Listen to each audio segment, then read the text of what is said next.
This is the DLR Cast, the essential podcast for fans of Diamond David Lee Roth. All right, welcome back, my friends, to the DLR Cast, where two guys talk all things Diamond David Lee Roth. We're two fans, but not fanboys. I'm Steve, joined as always by the ebullient and effervescent and fellow Diamond Dave fan, Darren Paltrowitz. What's happening, Darren? I am here on a Sunday night. A pleasure to be speaking with you as always. And let's forget about the fact that there's a Mayweather-Logan Paul fight going on, because there was a David Lee Roth podcast episode for 3 hours. Oh, yeah. I think doesn't that take precedence over everything? Oh, yes, my friend. That's why we're here. And I figured, well, let's just hit it quick. We got two big things that happened this week with our man Dave. The first just a few days ago with Dave making a return appearance to the Joe Rogan podcast. And I've got some nits to pick there, my friend. And and then he also earlier in the week premiered a new song, Giddy Up. So I guess, first off on the podcast, again, this was a return appearance. You and I traded a couple messages, and Joe mentioned it too. He even said it out loud at one point. I'm not sure if it was minute 15 or minute 123, but he said, you're different this time. I couldn't quite place it. What do you think? What do I think that he's different this time? Do you know what I mean? I mean, I remember distinctly. I mean, listen, we are very well experienced on all things Dave and these, going down a lot of different avenue and flights of fancies. And we know a lot of these stories pretty well, a lot of the same kind of points. Yeah. So it didn't really cover new ground. And that's what I'm going to get to in a minute. That's what really drives me up the wall. But as far as like his, I guess the way he was, it seemed like he was no less winded, long-winded, but a little bit more laid back, I think. Maybe not as scattered. I'm not sure. I feel that he was as scattered as ever. He was contradicting himself more than I've ever heard him contradict himself. And he's stating inaccuracies about his own life at this point. Like, you don't know if it's a character and he's forgotten stuff or both or what it is. Now, let's give a disclaimer here. One of my favorite artists of all time. But oh, yeah. Yeah. And well, I was thinking PR guy, I would go, oh, boy, Joe, can we kill this one? Can we make this one go away? We'll retape it in a week. Well, I'll tell you, I was a couple things. The contradictions, yes. And certainly, I mean, some of this stuff we have heard before. Most of this stuff we've heard before. A lot of it we heard very much so the last time when he was on Rogan, nearly maybe close to 2 years ago. But yeah. And while it occurred to me that he was much more focused back in, say, 2001 or whatever it was when you interviewed him, or in the 90s when you were a young pup. I'm also realizing it's 2021, and depending on which day of the week it is, I think Dave is either 64 or 67. I'm not exactly sure at this point.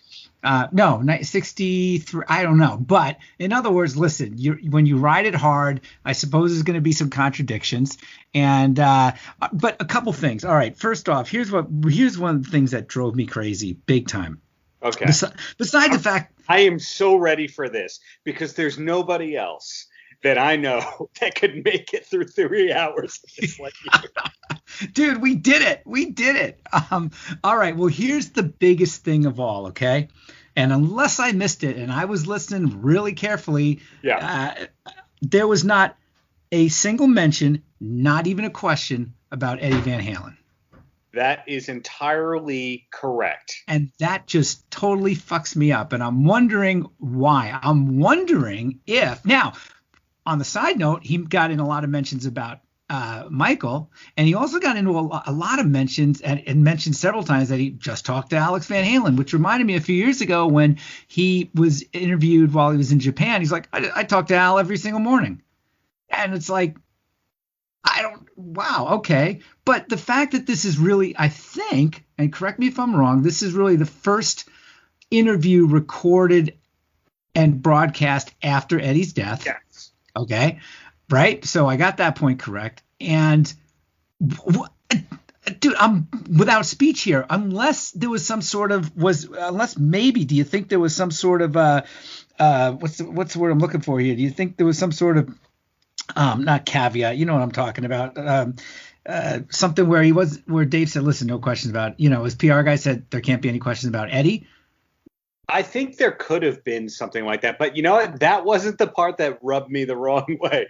The part that rubbed me the wrong way was about 3 hours in, where he was talking about how Van Halen always believed in itself to the point that they never made a demo. That drove me nuts too. You did make a demo with a guy from Kiss, for God's sakes. But you know what? I will almost, here's the deal though. I will almost give him a pass on that, because even back then, bands, and certainly now we see this all the time, they're recording their own songs. They're doing their own demos all the time before they actually do a quote unquote, especially in the 70s, big time, go into the studio and make a quote unquote, air quotes, demo tape. Yeah. So I'm going to give him a pass on that and say, okay, no, we weren't screwing around. We rehearsed our 10,000 hours all the time, but were we making demos and taping this stuff? I mean, I think the only recordings, I would bet you, no. Did they ever go, correct me if I'm wrong, did they ever record anything in a studio before Gene? There's some kind of a demo tape that I'm afraid to listen to in length. It's called the Glitter 75 demo, something like that, that's on YouTube. I'm afraid to listen to it because it's inferior quality, and you know how great it could have sounded. But let's put that one aside. The part where he talks about Springsteen, who he loves, but says that he becomes the character, quote, he becomes the character. I don't do that. Okay, yeah, so he is the atomic punk guy. That's him. The part where it was in 1978. Yes, in the Pasadena mansion, he's true. I think he's kind of forgotten that. And then there was the line of that Van Halen choruses are all blues choruses. Yeah, I don't think Dance the Night Away is quite a blues chorus. At this stage of the game, the words revisionist history should be uttered a lot. And before anybody, I don't want us to all, before everyone lights up the sky, pardon the pun, and calls us haters or anything. I mean, we're not. We listen to all 3 hours. We're dying and digging to hear new nuggets, right? And hear something new. That's why I would have my first reaction to a lot of this was, to paraphrase Dave, was, what was that? You know what I mean? It's like, it's because, and I'm not going to listen. Joe Rogan, I've been listening to him. I've listened to him very infrequently since he went over to Spotify exclusively, because while I listen to a ton of music on Spotify, so much music, I use a different podcast app for my podcast. Yeah. But having said that, he and hopefully you can't hear the air conditioning in the background, folks. If that's the case, we'll try to block that out. But it is like, to quote Matthew Broderick in Biloxi Blues, it's Africa hot here in the Midwest. Okay, so hopefully that's not coming in too bad, Darren. No, it sounds good. It sounds good. All right, perfect. Yeah. But my first thought was, why the hell didn't Rogan ask about Eddie? It's like, wait a minute, he's smart enough, and granted, when you think of it, I would bet over 3.5 hours Rogan maybe asked barely 20 questions. Right? Yes.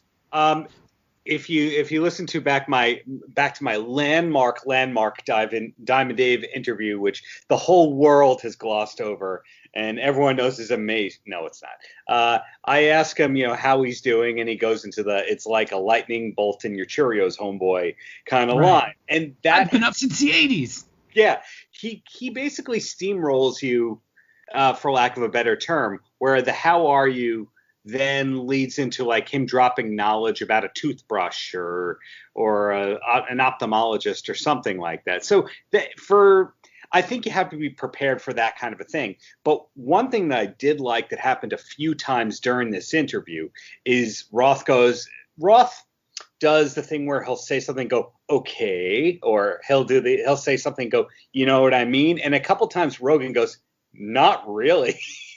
Right. And you could tell Joe I thought he wanted to get a little bit more aggressive sometimes. Yeah. And just kind of correct the record or correct himself. But getting back to the Eddie thing, and I'm sorry if people think we're slagging Dave, but there is not a single person listening to this podcast, because if you are, you're a big fan, and there's not a single person listening to this podcast who wouldn't have loved to have heard Joe ask, so obviously Eddie passed. It's very sad, tragic, whatever. When was the last time you talked to him? Yeah. Were you guys on speaking terms? And I appreciate the fact that Dave has pretty much, outside of Somewhere Over the Rainbow Bar and Grill, is pretty much, and a couple Instagram posts, very classy. And not to say that what Sammy did wasn't classy, but there was clickbait all the time. I'm so glad we made up. The last time Eddie and I spoke, we made up. I would have loved in an interview, not so much a damn press release or whatever, or tons of press about it. But if this wasn't the time to do it, it's never going to happen. When are you going to ask him, right? Yeah. A couple questions about when was the last time you spoke to him? When, were you guys working on anything? We know the answer to that, I'm sure, but just some basic questions. I mean, do you miss him even for some sense of humanity's sake, right? Yeah, pretty early into the interview, he said, Alex, I know you're listening to this and laughing. That was when he was explaining the whole laugh to win concept, which we hear in every single interview. Right. All the time. Interesting. Well, it was interesting, too, and one of our recent episodes has crossed my mind, but he got into a big thing about the tattoos, and what was not mentioned at all. What was not mentioned about the song tattoo from? No, he was talking about his tattoos. Remember, he showed Joe his tattoos. Yes. But what was not mentioned at all? Ink the Original. Yes, you are 100% correct. You see, when I was taking my notes here, my horribly detailed notes, I made a things I learned section, things that are weird or contradictory section, and things that are unanswered or we still have no idea about. And in that unanswered ideas thing is, what's up with Ink the Original? Oh, right. So I don't want to harp on this anymore, but first of all, I'm proud that I remembered the word. Second of all, and you are a journalist. My thought is, and we had Mitch Snyder on a while, very early on this podcast. I thought is, and here's the key word, folks, give me the double Jeopardy answer score here. I wonder if there was a stipulation for the interview, right, that there would be no questions about Eddie. I gotta believe there had to be. There's no way Rogan, as far as he is, he's not Howard Stern, for God's sakes. But let's put it this way: if Roth shows up on Howard Stern next week, and Howard does not ask about Eddie, I'm going to freaking rip my Sirius receiver out of the car, man, because there's no way, right? Yeah. It's got to be. How do you not ask half of your song, the greatest rock band ever, for Christ's sakes? I mean, the greatest guitar player ever that you were teamed with for decades. How do you not ask this? End of rant. I'm done with it. Well, take a further step back. Isn't Joe Rogan now based in Texas these days? That was called out a few times in the interview. Yeah, so, he moved to Texas a few months ago, right? So Roth had to make a special trip to Texas because he's not. I thought of that too because they were in the same place there. So, I mean, and then I thought, oh, well, the timing's perfect. He's clearly going on right now because maybe he's got the new song premiered. Maybe there's going to be the album's finally going to make an appearance. Sweet Jewish Carpenter, man. It was 151 minutes in where Giddy Up got a passing reference, and we'll segue into Giddy Up in a second. Oh, a second? In a minute. We'll segue in a minute. But do you know what I'm saying, man? Yeah. 151 minutes and the new song 5. So if this was some sort of like appearance to promote Giddy Up, well, shoot, man, you would never have known it if you faded out before the 2-hour mark. Yeah, one thing that I always do as an interviewer, and I am not Joe Rogan on any level, but I love Joe. I love Rogan. Okay, I'm a huge fan. Plug the new product or project up front, up top at the beginning, right. So that way, if you veer off course, everyone's happy that you still plugged what is going on, and it really is like 130, 140 minutes into it that he goes, "Sir, you doing music these days?" Yeah, just like an aside. Oh, by the way, I got a lead singer here. Maybe he's still doing music. I mean, and I get it. Listen, hey, you are going to get thrown off track. Yeah. Okay. And I can't remember. I watched a lot of the video. Did Joe even have notes in front of him? Which would be more impressive if he did not. I don't think he has notes, but I'm sure that Howard Stern style, there's stuff on the monitor because they're going back and forth. I think his guy runs the monitors, Jamie. He used to call him that all the time. Jamie boy, what do we have? Right. And the monitor was a big part of the interview because Dave was watching the old timey dance movie vaudeville stuff. There was little pictures of him from school and stuff. I find it funny that I'm sure, like anybody, how old you physically are is not how old you think you are. So I don't think he thinks of himself as like a 63, 67-year-old guy, whatever he is. I'm sure in his head he thinks he's 34. And so when he's talking about the movie dancing, he's like, they're doing that on the street corners. It's like, what street corners are you? What hood are you hanging out in? Mama, see? Yeah. I think sometimes his references are a little bit off. And I was just thinking deeply about this. And my favorite work that he ever did in his career, he had either a manager and or a guitar player foil, somebody that was sort of an editor. And this interview, there's no editor. There's nobody keeping it on course. Right. So that's one of the reasons that it was hard to get through. If this was a 40-minute interview, no problem. If you took out the best parts and put it together, amazing interview. Right. But the 3-hour part, like, there's to steal an old story of me interviewing Fred Stoller, I asked him, like, so what do you like to do? Do you go to concerts? And he says he doesn't like to go to concerts because there's nothing he wants to do for an hour and a half. Something I want to do for 3 hours. That's a great line. So, yeah, I mean, there were other things in there. I thought that we got some interesting insight to when he took over for Howard Stern on the radio. Okay. Yeah, I was just going to come up with some. What's that? There's 2 problems with that he didn't point out. Yeah, I meant to ask you about this because you being in New York, you listen. I mean, I remember getting it out here in Minnesota, but at the time I couldn't listen to it all the time. I mean, I think it was syndicated. I don't know if all of it was syndicated at the same, his entire run. But give me those points because I think I know what you're going to say. So there's the first thing where he's talking about he got fired because they didn't want him playing quote unquote ethnic music and they wanted him playing classic rock. It wasn't like a DJ kind of show. It was a talk show. It was a talk show. He was spinning music in and out of commercials that the Brian Young, wonderful guest on the show, was playing. But it wasn't like he was going, okay, that's a great story coming up. And now we have some Skinnerd. It wasn't that kind of show. Yeah, that's what I was wondering because he mentioned specifically they wanted me to play Nickelback. I'm like, what? Yeah, so that I'm calling BS on. And then he also, I think Joe Rogan was asking him if he did test shows, and he dodged the question. And there's a story I think it was from Vinny Favale, who I've interviewed. He was the head of late night for CBS, so he oversaw Howard Stern's show and Letterman's show. And there's an infamous story about Dave doing a test run show in Boston and it being amazing and everyone loving it, and that's why they hired him. Sure. Yeah, I mean, I was going to mention, lest anybody thinks we're slagging the whole thing, because we're not. Because I will tell you this. It's a bit of a caricature, right, on our part to just go, oh my God, this thing lasted forever, because it did, folks. It's not so much of a caricature. Having said that, did I enjoy it? Absolutely. Because for me, despite the frustrations, and I would imagine how frustrating it is for any producer or Rogan as well, just to kind of keep Dave on point, for goodness sakes, you know what I mean? And just to kind of, and he made a couple of asides and a couple of jokes about it. I think at one point Dave forgot, how do we get over here? You know what I mean? Yeah. It was like you start somewhere and they always end up somewhere else. But I can never hear enough of the insights about the Stern Show.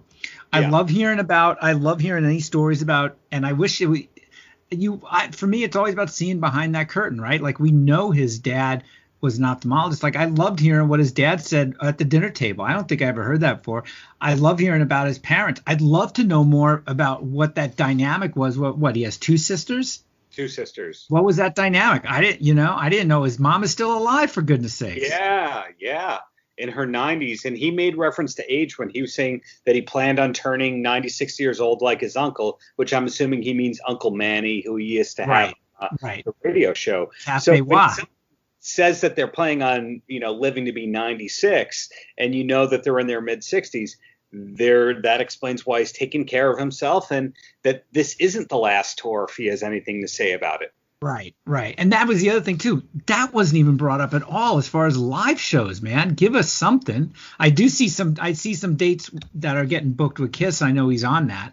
But I can't keep up with all the changes because things are booked and then they disappear, for goodness sakes. That's There were actually lots of bands. I don't know about. So on his website, the Kiss dates are listed, and then when you click on the Ticketmaster, for some of the shows, it doesn't have him listed. So I don't know if he's doing those things. I follow a couple of the musicians in his band, and I'm not seeing any posts about, hey, we're going back on tour, or anything like that. Could be a gag order on them. I don't know, but that wasn't answered. The fact that they didn't delve into the single, so we don't know.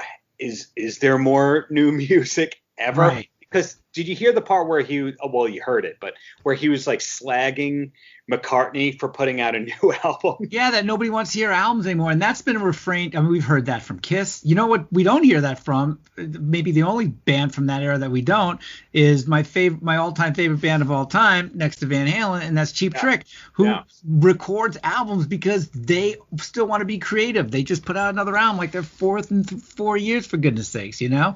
I mean, we'll get into the music part in a minute, but that kind of surprised me that Dave went down that road. But I'm just happy to get anything at this point. And then the music that he mentioned listening to on Sirius, this was actually a cool question when he said to Rogan said, so what are you listening to on Sirius XM? And he said the Bluegrass Channel, Outlaw Country, Hip Hop Nation, Rock the Bells, the Groove Channel, Fox. EDM. Yeah. You notice one genre missing from that one. But but that didn't surprise me at all. That did not surprise me at all. Do you really expect him? You think he'd be listening to Ozzy's Boneyard Channel or maybe Deep Tracks? Fair, but that would actually explain why. Well, to me, intuitively, that would explain why the latest songs that he's put out from the John 5 sessions don't have electric guitar on them. Exactly. So before we jump into that, I did want to mention a couple other things on the interview that I liked and get your take on it. Certainly, I again, behind the curtain sort of stuff, right? Which it was a damn shame we didn't hear about the music. Obviously, a goddamn shame we didn't get one mention about Eddie at all. But I was really keen when he started talking about all his injuries, and he has talked about that stuff in the past. And again, I thought it was a little bit of contradiction. I feel great. I'm moving like crazy. It's like, well, shit, man. I mean, actually, you know what? I will tell you this. I think he moved better on the Kiss shows than he did in the last Van Halen tour.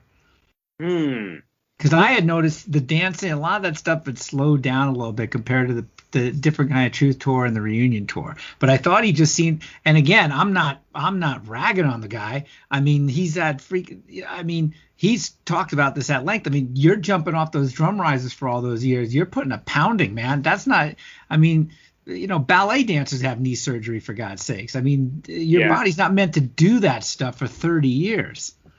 Yeah, when the wife and I saw the Vegas residency shows, I believe we counted 2 high kicks per show. Right, you brought that up. And my barometer as far as the dancing is, because I listen to this regularly, is 50 Rides on the Love Train, which is about 2 hours worth of the OJ's Love Train with Dave's. I love his singing over it on just about every version of it. But there's nothing but all these, you know, it's shot in New York City, it's shot in Pasadena, of just a lot of killer cool dance moves. And it's really interesting too, because you see that I was reminded of that when they pulled up that old those vaudeville teams like that, the for lack of a better word, vaudeville, but you know, in the interview when they pulled up, you know, those influences. Clearly you saw the influence. Yes, but we got a question a bunch of episodes ago from one of our listeners who's saying, I think Dave is still living in Japan. And we actually got an answer on that he spent 2 years in Japan. And he was living in the Oakwoods, which. Yes, I cracked up. Yes.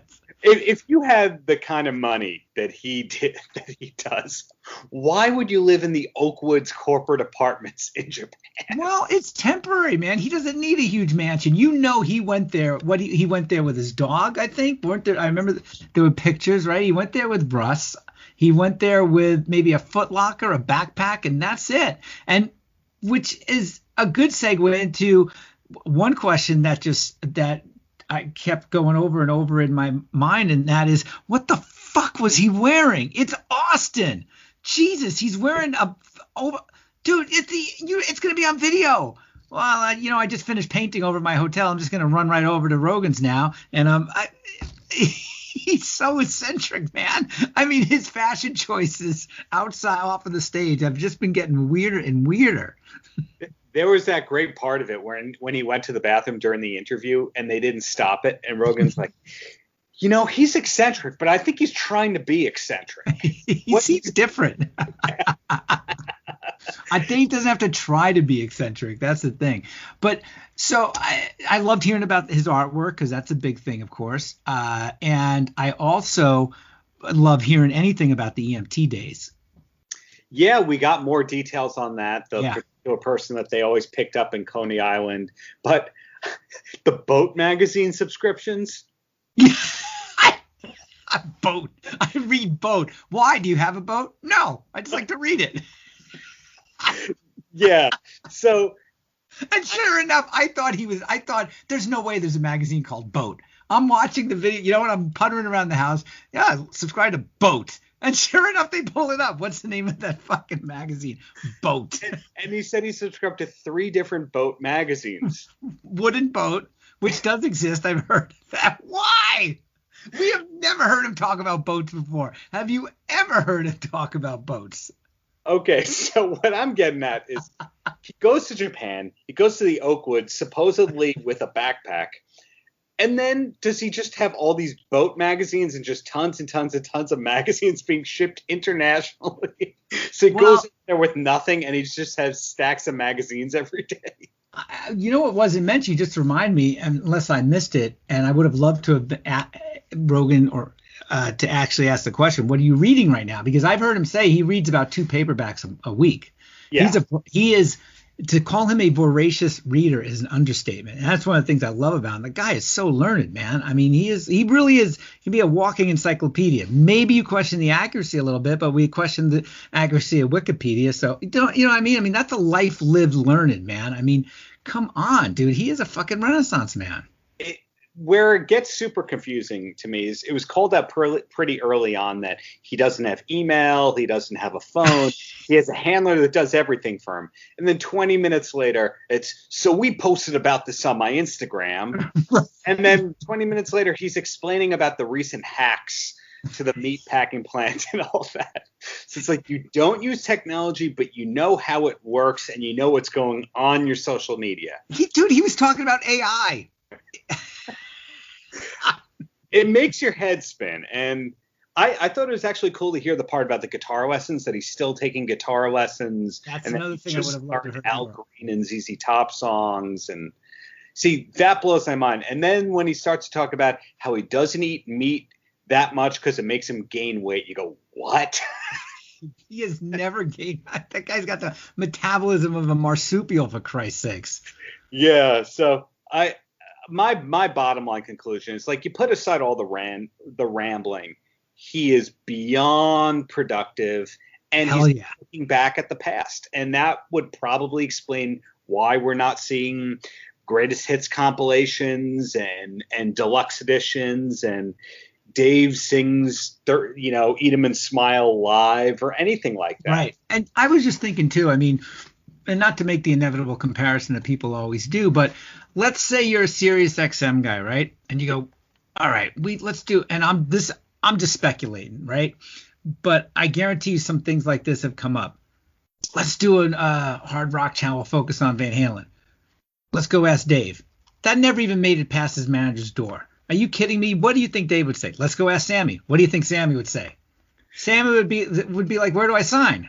Yeah. And that's not a knock. He just would be. I mean, you're right about that, Dave. I mean, he looks back on the past maybe a little bit too much on the concert stage, but you got to give the people what they want. But as far as everything else, I mean, he certainly doesn't do it the way Kiss does it. I mean, he is always about forward motion, man. He, like a shark never stops moving.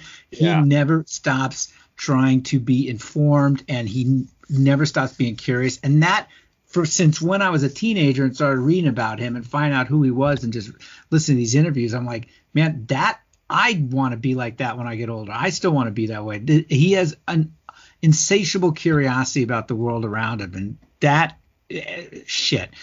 a rare find, man. It is nonstop with him. He doesn't settle. Yes, so I get the vibe that the only reasons he's ever going to do a project are that it's going to pay him a fortune so that he can do something he's curious about with that money. A ton of people are going to see it, or he's just curious about it. Yeah. So something like Rogan, well, a ton of people are going to find out about that. But is he going to do a Van Halen News Desk podcast? And we love the Van Halen News Desk. The answer is no. Right.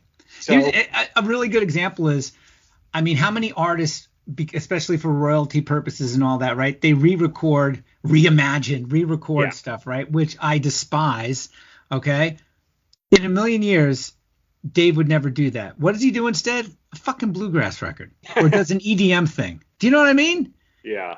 How many other artists call in a bunch of sidemen, or they just re-record, they go into a studio, re-record it all, re-engineered, reimagined, whatever. Well, that's just a cash grab, man. And you know what I mean? And you're never going to catch that lightning in the bottle 20 some odd years later, or whatever the case might be. In a million years, Dave would never do that. So, there's none of that. But why does he play with the Boston Pops right on a July 4th in front of 100,000 people to do Jump? Because he's going to play to 100,000 people. And he probably, if you asked him, he probably had a personal connection to classical music. And yeah. That's what that was. Listen, you come to me and go, do you want to be up? You want to be on stage with a 70-piece orchestra, the Boston Pops? What an experience, man! That's a once-in-a-lifetime thing. You do it. Yeah. So that, without him saying anything like that, I think we now know our answers of, okay, he is not going to be doing anything unless he really wants to do it or they back up the money truck. Sammy, on the other hand, who posted a really cool video of him and Michael Anthony performing Best of Both Worlds backstage, Sammy's a different cat. He likes the attention. He likes making people happy. Dave, Sammy's a master marketer. I mean, God bless him. Yeah. So they're not just opposites vocally. They're opposites in terms of how they manage their legacy, how much they work, how they handle everything. And people just focus on the songs and the vocals, but different bands with different people as a result. Exactly. All right. Let's segue to the music, because earlier this week, a second track from what we believe is the presumed album that's been in the can with John 5, song called Giddy Up, hit Spotify, hit YouTube. And so it's John 5 on. It's very country-esque. Give me what do you think? It's good, but where's the electric guitar? And I think John 5 has said this before. He mentioned specifically that the songs are very similar, damn good. I think it's just I think the whole vibe is that sort of laid back sort of thing. What I like about this song, I give it, I guess, maybe 3.5 out of 5 stars, maybe close to 4. The more I listen to it, the more I dig it. The lyrics are hysterical. You notice he referenced it. I thought this was something that could have sounded like something on Your Filthy Little Mouth. In fact, he in one of the lyrics, he does mention the Cheatin' Heart Cafe, which was the name of the song with Travis Tritt on Your Filthy Little Mouth. I love how he ties these things back in sometimes lyrically. Yeah, there is a good amount of that in the catalog. I haven't fully wrapped my head around that kind of part of it, but I'm sure we could find things referenced on the 4th album that are about the 2nd album and hidden vocals when he's vamping between lines of songs. But it's a great song. I'm ready for a full album, but after hearing that Rogan interview, I don't think we're going to get a full album. I think he's just content. I mean, it's interesting too, because for a guy who is certainly financial considerations are driven. I mean, I would think maybe he wouldn't get a huge advance given the record industry the way it is and Dave's past record sales. But I mean, packaging a cool album together might presumably, I think, would make a bit more money up front than dribbling out tracks on Spotify and YouTube and everywhere. But actually, let me give you a little economics, and I'm sure you know about this because you have your music industry past like I do, which is that you would go, well, why is Sony giving Aerosmith a check for another album? And it's because the new album sells the old stuff. Right. So if it was Warner Brothers and he went, hey, I want $1 million for my album, you and I go, $1 million? It's right. Like sell 35,000 copies. Well, the economics, I mean, he did mention, like we were talking about earlier, the economics are a little bit different. Albums from classic rockers, for the most part, they get about a week's worth of attention, a ton of press, and then they're gone. I mean, after the first week or so, was 2 weeks, was anybody else talking about the last Bruce Springsteen record, which I love, which I was listening today actually? Was anybody talking about McCartney 3 after the first 10 days after that initial press windup? Do you know what I mean? It's been this way in the record business for a long time, but it's even truncated now. But it's very similar to like all the press leading up to the opening weekend of a movie. And then it does its thing, you know. The stars are everywhere that first week talking about it, and then you're on to the next thing, and that's just part of the way both industries are. But as usual, I do like this stuff, and that no advance notice, just boom, a song drops. Yeah, I don't know how to feel about it, because being such a big fan of all this, and it's not like this is a nothing, no-name local artist. You know, this is one of the greats. Yeah. And so to have no answered questions associated with it, some people love the mystique. I guess if it's Peter Gabriel, you want the mystique. And then there's other people who come out and go, I'm a man of the people. And the Diamond Dave character alternates between being a man of the people and loving McDonald's, and then talking about the most obscure thing that you never know. So you kind of want an album, or where do we stand here? I haven't seen it, but I'm sure it would have bubbled up somehow. Not that I did a deep dive looking for it, but I will tonight perhaps. But has John 5 tweeted or talked, about even as far as right after or around the time these songs have come out? No, he's the only reason I knew these things existed, because Chris Jarrett mentioned it podcasts, and I don't think he played him on the air, but I think he played him off air for the hosts, and that got people to talking about this. He played a little snippet a couple years ago on the Eddie Trunk podcast that was on his phone, and it was just, you didn't hear Dave's vocals, you just heard the beginning of something, and he did reference Damn Good, and it did sound a little like Damn Good. That little tiny portion, reminiscent, I should say. Yeah. I like the song. I mean, it's up tempo. It comparatively rocks. The sound is very laid back. If you're expecting, it certainly isn't hard in any way, right? It's got this laid back sort of feel to it, sound wise. I'd love to know who else is playing on it. Let's assume it's Bourbon Bob playing bass, but who's playing drums? Bissonette and Brett Tuggle. Okay, all right. Well, I mean, the time frame now on this is how many years back was this recorded then? So there's some articles that say it's 2012, and then there's some articles that say it's 07. I'd be surprised if it's 07, and I'd be surprised if it was 2012. Maybe on either side of that. 07 was the first reunion tour. Yeah. 2012 was, 2011 was when they were putting the album together. 2012 it came out in January, Different Kind of Truth. Yeah. So maybe the back half of 2012. I was scrolling through the YouTube comments on Dave's YouTube, on the official YouTube video page for it, and the comments were all, as far as I scrolled, they were all super positive, which I loved, because sometimes I scroll through those comments and I'm like, it frustrates me and pisses me off, because it's just like, dude, come on. I try. I might be contradicting myself, but if I'm going to say anything negative, it might be somewhat. It might be somewhat comical, I hope, and it's more out of just frustration. But I'm not going to slam anybody online or even in person in a vindictive or vicious sort of way. He can't sing for shit. He blew it out. You know, I'm going to get. I still like it. I still love it. Do you know what I mean? But what I was going to say though was one of the comments mentioned that, and again, it's a comment, take it for what it's worth, but. Somebody asked about when it was recorded or whatever it was, and one of the commenters said he's working with John 5 now. This is from the album that he did with him a few years back. I'm paraphrasing a bit, but it did the first part of this guy comment saying he's doing stuff with John 5 now, and I went, what's that about? If that even exists, I don't think so either. John 5 has a band with Nikki Sixx now called something like the Rats, the LA Rats, Los Angeles Rats, something like that, with Rob Zombie and I think Tommy Clufados. And that sounds like a dream lineup there. Oh, God, yeah. For something. And John 5 is very, very, very, very busy. But having said that, given the way Dave works, all right, you can go to sleep on a Monday night and Tuesday afternoon get a call from Dave and go, Johnny, I want to record. Meet me at Jim Henson Studios. I'm back from Japan.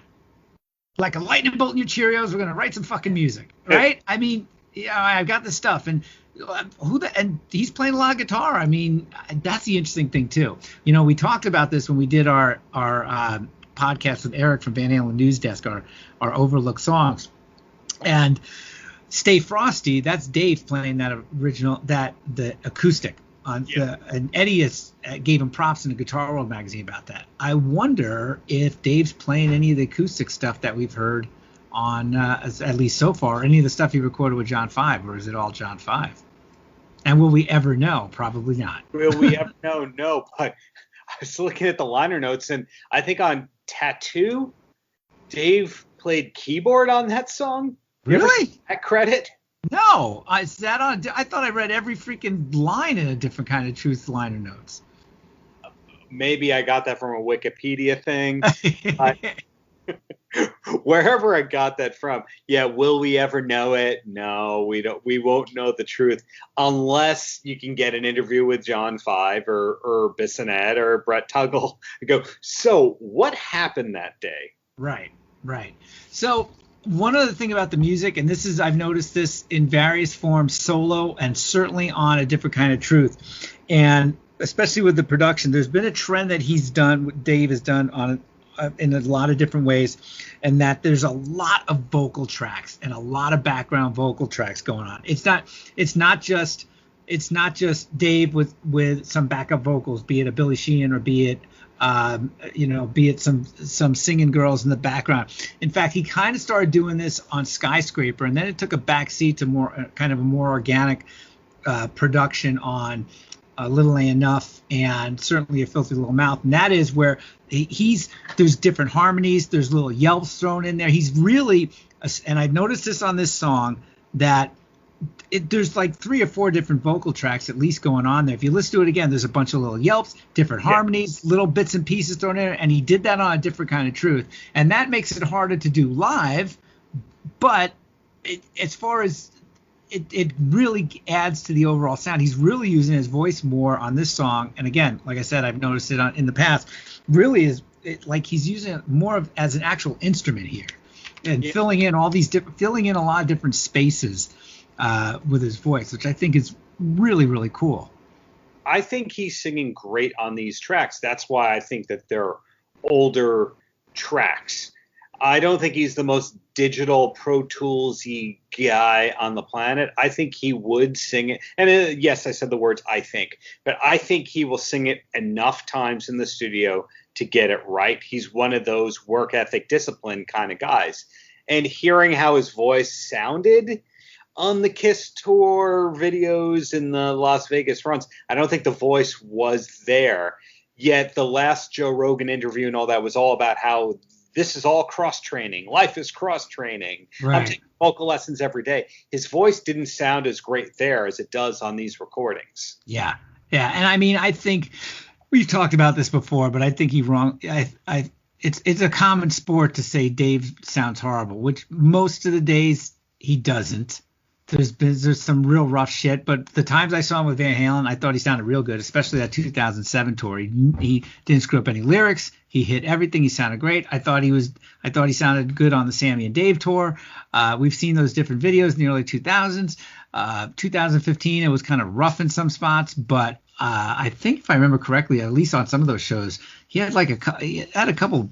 I think that they reschedule a show, but he had like a bad flu during a part of it, a run, or a bit of a cold, really bad. That's going to affect it. And certainly on the stuff we've heard so far, I love the way his voice sounds, and I thought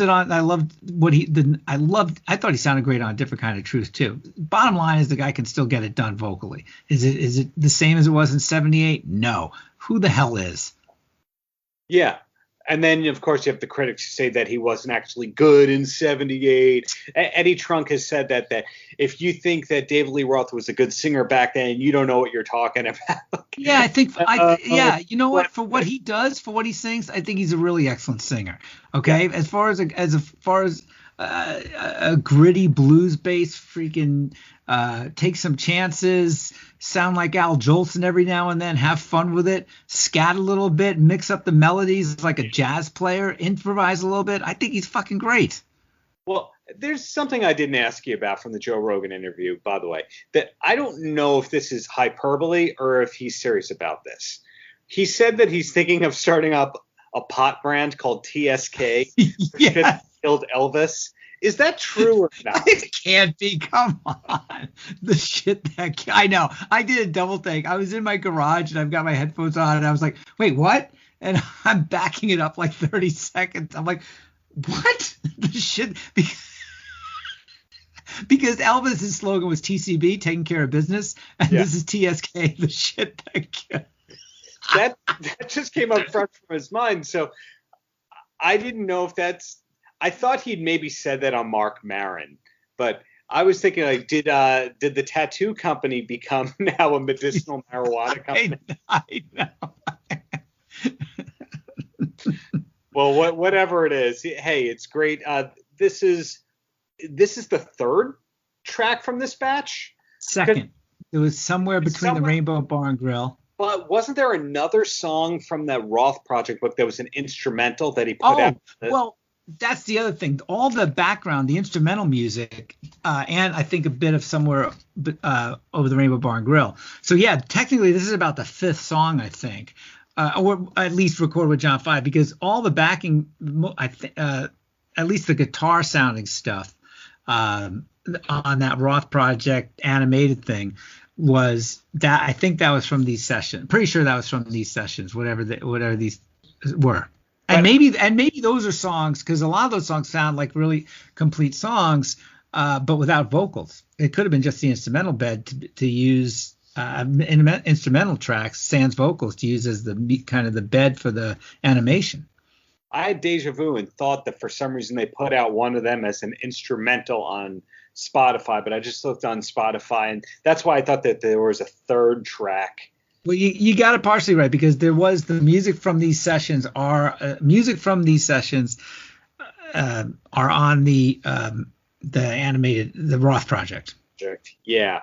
Well, hey, two singles and some instrumentals is more than we were expecting in the midst of the pandemic. Dude, I'll take it. I'll take the shit that killed Elvis pot line. I'll take the cookbook he's undoubtedly working on that he'll drop digitally, in 6 months. Who the hell knows? I mean, and I'm being facetious on the cookbook, but who the hell knows? Yeah, I'll really take anything. I think that we're all kind of hoping that the vaults get opened up, which I don't think that's ever going to happen with him. But the fact that him and Alex Van Halen are talking every day or whatever it is. They mentioned something about 120 songs. Did you catch that part towards the end? That was about covers that they did pre-Van. That's right. Yeah. Originals that they had Get Down Tonight by Casey and the Sunshine. Yeah. Which we all knew they did that stuff, but I'd love to hear more of that. There's not a ton of that stuff out there. Yeah, I mean, we did get that email pulling the curtain back from Eric from Van Halen News Desk earlier today about the video clip that they filmed in Italy in '82 or something like that. Oh, so this is Love from Italian TV? Yeah. In the dinosaur park? I was watching it. That premiered on the Van Halen News Desk. Hi, Eric. How are you? That was amazing. I think I know that was rumored. If you saw that, you saw it in '82 and probably never again, I don't think, because it hadn't been on YouTube. And it's fun, man. It was just some Italian TV show. I guess it's like some version of Top of the Pops or whatever in Italy, right? So my theory on all this, tying it into the Kiss fandom, is you're well versed in the Vinnie Vincent saga. God. And the Vinnie Vincent inevitable box set that's been talked about for 30 years now.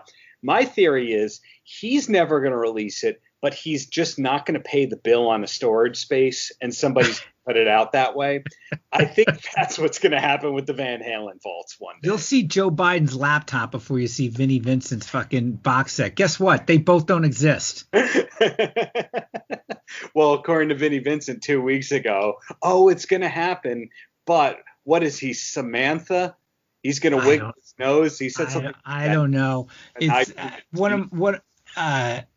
Yeah, I don't know. I mean, that saga has just been ongoing. The shows that happens, $500, and I mean, just I pay attention to that because obviously I'm a big Kiss fan. There's a couple podcasts I listen to, like Three Sides of the Coin, and it's a really good podcast. Some good stuff that's been covering it, and I just completely spaced. I know the guy who does it. There's a great podcast. This guy Chris and this other guy Aaron Camaro, and Decibel Geek podcast. They had a long running thing with Vinny because I think they interviewed Vinny a couple of years ago, and it was a really cool interview. And then it's just no fault of those guys, the podcast guys, but that just went down. The relationship that, I mean, it just went down the shitter. And, you know, the 23 people that are still waving the Vinnie Vincent fan club banner were just all over these guys.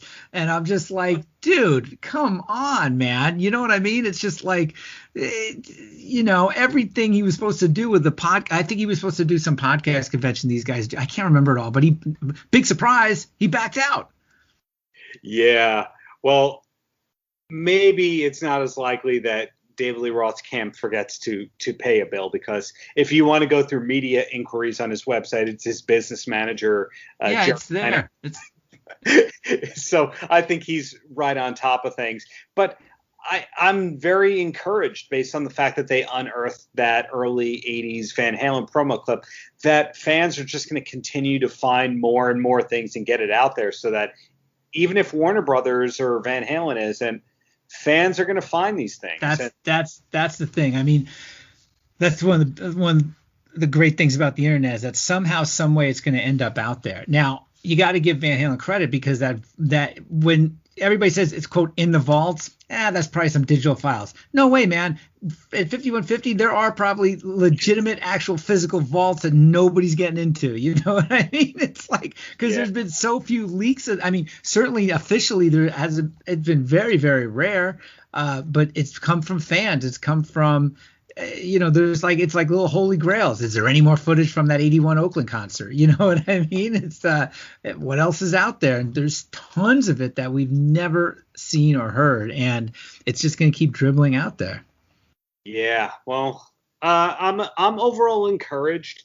I predict that there's going to be a second Dave interview within the next 2 weeks. I have no source or authority on that, but I think he likes to do things, and keywords, I think he likes to do things to get people talking.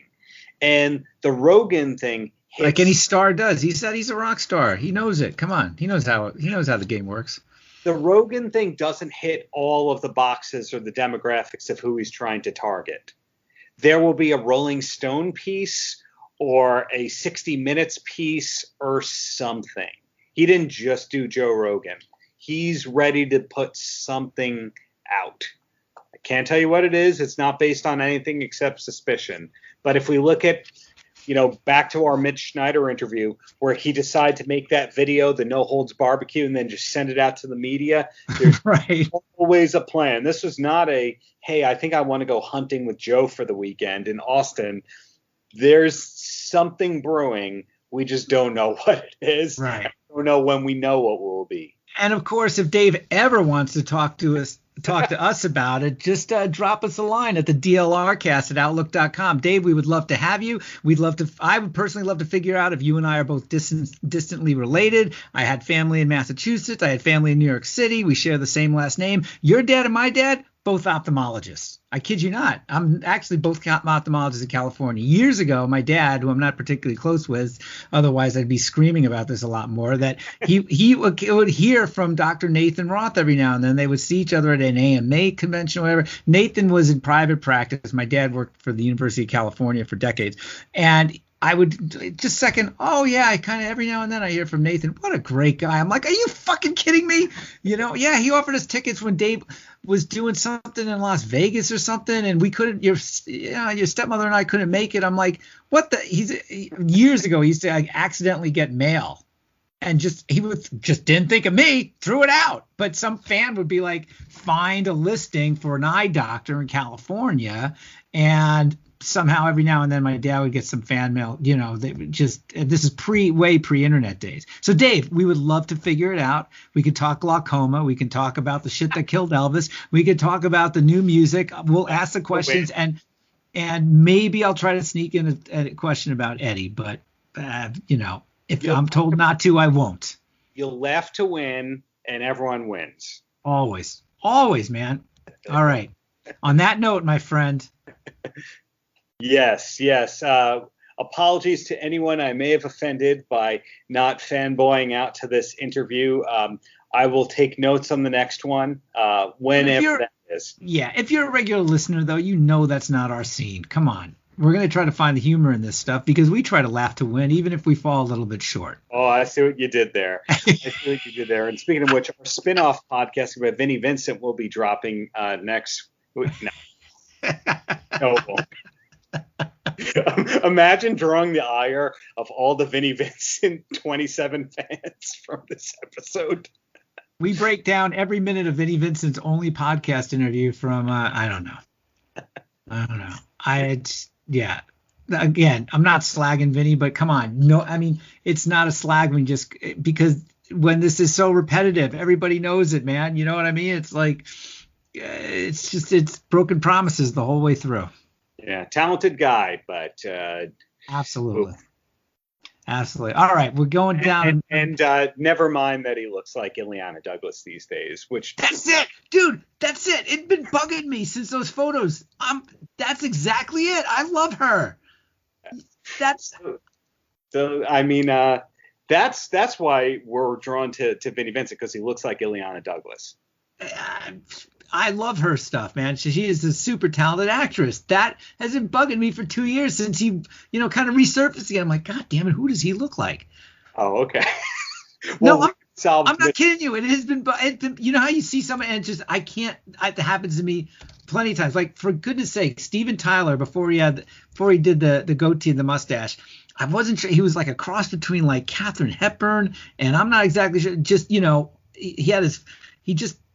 as he aged, I'm like, God, he was driving me. Who does he look like? Somebody else. You know what I mean? Well, Vinnie Vincent, you can go two ways. You can go with Ileana Douglas, or you can go with Natasha Leggero, great comedian. Oh, I love her too. Well, and listen, these aren't insults. This is just a comparison. How many times? Everybody, I don't care. You see somebody, people look familiar. You're going to try to figure it out. Well, either way, we just gave you an hour of power, so you're welcome. There we go. All right. Thanks for listening. Thanks for tolerating. And if there's any topics that we should be talking about in a future episode, please hit us up. You've got the email. You've got the Twitter. Yep. The DLRcast@outlook.com.